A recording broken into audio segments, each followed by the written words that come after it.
Movie of the month for July.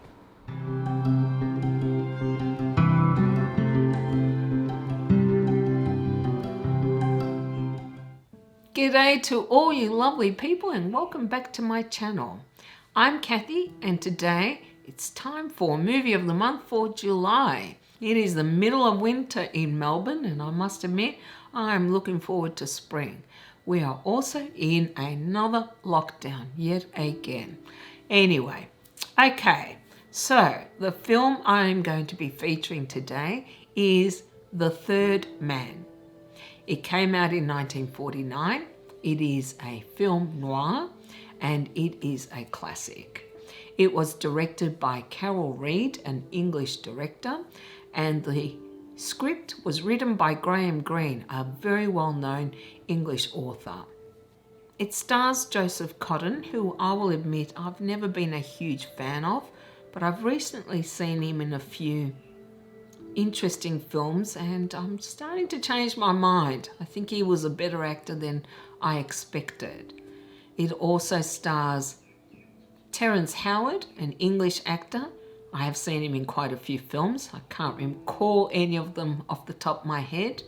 Alida Valley, I don't know this actress, and the sublime Orson Welles.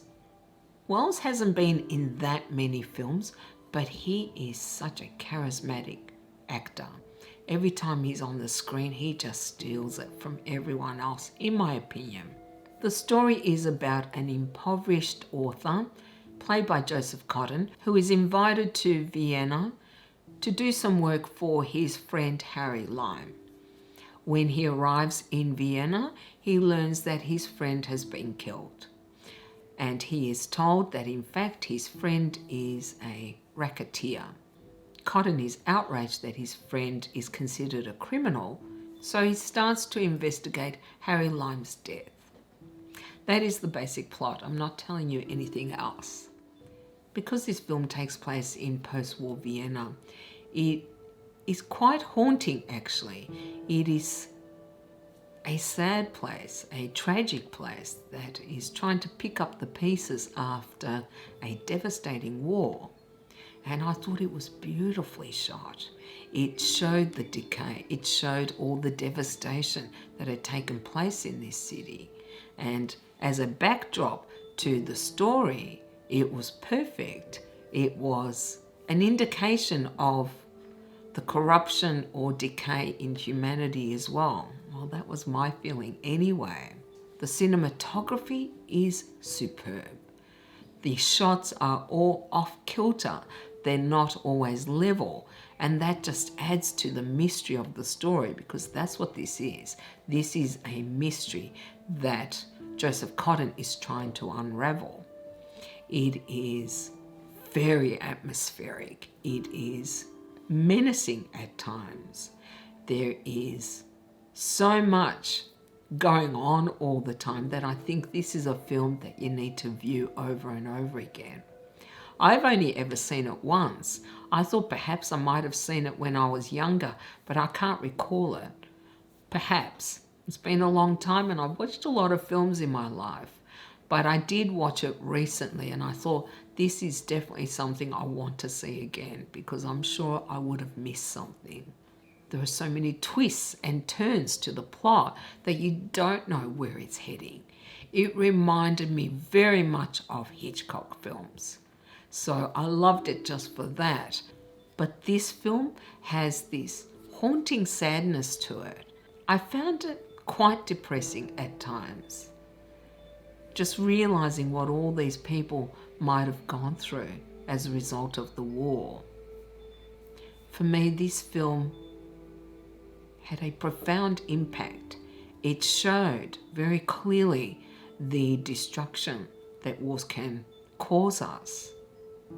Not just physically to the buildings, but also to the people themselves. I definitely got the feeling that this was a subtle anti-war film. The script is excellent. It really is not a predictable story. I certainly didn't know what was happening, and I never knew who was a good guy and who wasn't a good guy, except for our main character, played by Joseph Cotton. He is naive and quite innocent, actually, whereas everyone else seemed world weary, expecting the worst from people and usually finding it. It is a beautifully done film. I cannot say enough good things about the film. I thought the cinematography was spectacular. I loved all the unusual angles that the director used. It highlighted the sinister atmosphere, the actual menace that you felt, the uncertainty, the danger. The acting also was top notch. And of course, special mention has to go to Orson Welles, who is hardly on screen and yet dominates the entire film. He really does. He is just so good in this that it's worth watching just for Orson Welles. But that is not to take away from the rest of the cast. The vulnerability of Harry Lime's lover, or the innocence of the American writer Joseph Cotton, or the cynicism of the British soldier Terence Howard. Everyone was convincing and believable. The acting was superb. This isn't just a film about the visuals or the plot. It was also about the acting. You definitely needed good acting to carry this story off, and it succeeded. I loved this film. I could not predict what happened. I was completely entranced. I think it is so beautifully done. I love the cinematography, the atmosphere. I love the acting. There is no criticisms I have to make of this film. I highly recommend The Third Man for anyone who loves film noir, who loves atmospheric and unpredictable films, who loves superb acting, who loves Hitchcock films, because it is definitely reminiscent of a Hitchcock film, and yet I would say this is even darker. Yeah, I would say that. It is a lot darker, I think, than most Hitchcock films. Let me know if you have seen The Third Man and what your thoughts are on it. You know I always want to hear your opinions. And you can let me know down in the comments or on Instagram.